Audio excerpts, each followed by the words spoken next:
from what I know, there's going to be more than 500,000 people turning up today. As a photographer, I felt that I couldn't stay away from something so monumental and historical as this. I'm hoping that the politicians in this country really will wake up and say, actually, hang on, our people are not happy with us. The march is about calling for an immediate ceasefire. That's being mobilised right the way across the globe. We've even seen the French president yesterday call for a ceasefire. So there are about 1 million, if not more, people here urging the UK government to take a lead on calling for a ceasefire. We can't cope anymore with watching the children being killed in Gaza. We need a ceasefire now. Hopefully there's going to be 1 million. It seems like there is. It's all piling up from behind already, and it's just 12 o'clock, so we all got to be here. As many people as possible. If you're thinking about being on the fence, no, don't be on the fence. It's about coming out here. We're here every week until this stops. What's important is that we come here for unity, to bring peace and to bring the humanity together and to stop the bombing of Gaza and what's going on over in the West Bank. I'm part of UK Jews against occupation and apartheid in Israel-Palestine. I'm here today because I believe there needs to be an immediate ceasefire.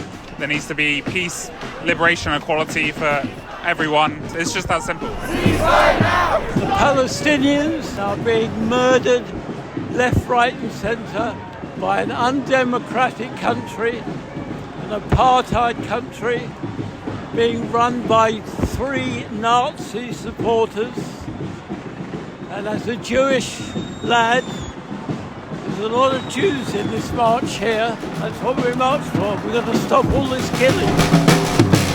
I'm a Jewish descendant and I do this both in my name and also in the name of my grandmother. She's always been opposed to Palestinians losing their homes. I think what's happening today is devastating. We need voices for peace now. We need to stop this. 1 million have come today, and what we've shown is our utter determination for our right to free speech, our right to demonstrate, our right to support the Palestinian people. It's 2-0 to the peace movement, 0 pound for the Home Office. I want international law to be applied and a ceasefire now, and that's all. There is nothing else to say. We are humans and we have to act as them. I don't want to be complicit in what the UK government and the world are doing to the Palestinian people. They need medical help, they need medical support, and that's it really. It's a question of humanity, not a question of anything more than that. I'm here because I feel like no one is standing up for the Palestinians and everyone has a right to live. Everyone has a right to safety and basic human rights like access to water, food, safety, medical aid. And I'm here to raise my voice for those that feel like they've been silenced. It's important that everyone shows support. Ultimately, genocide is wrong. And if we can do anything to show solidarity or to be here to show our support, anything we can do, we try and do. Come on, bro, let's keep going, keep going. Come on, man. Please keep moving, please. Keep moving. Keep moving. We need you to keep moving.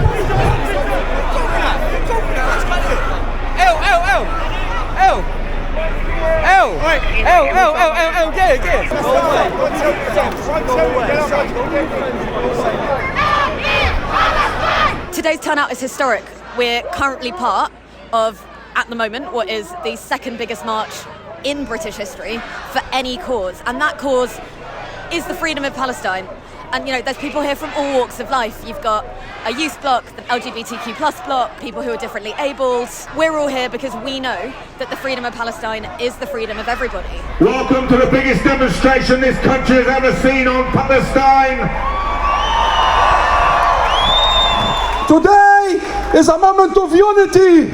This is the moment we defend our values, your values, humanity's values. We are one united people in Gaza, in Jerusalem, and all over the world. Today's march was one of the biggest in the British history, and the main message was ceasefire and peace. And we are, as Palestinians, very grateful, very thankful to the true feelings of the British people, to the very values of the British people. And we are certain that this will influence the UK government and its decision-making process. I want to start with a message to Suella Braverman. Stop stoking fear. Stop sowing division. Stop attacking civil liberties. Hundreds of thousands of ordinary people are marching peacefully today. Not for hate, but for humanity. People have spoken a bit about Suella Braverman, but I'm not sure you guys know this, but she is without a doubt one of the nastiest, most divisive politicians in Westminster, and that is no mean feat. These are acts of collective punishment, violations of international law, and they are war crimes, plain and simple, and we must condemn them for what they are.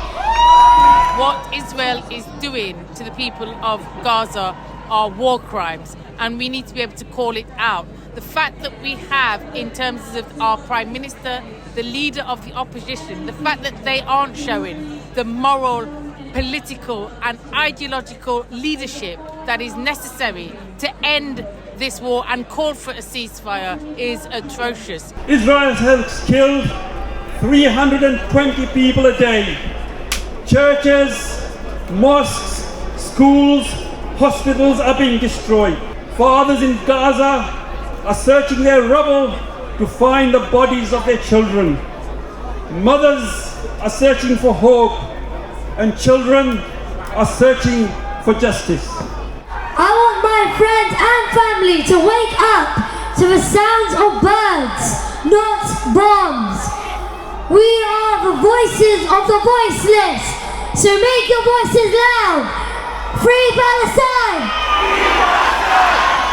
If I said Kaddish, the Jewish morning prayer, for all of the children who had been killed in the last month, I would be saying Kaddish for 7 days.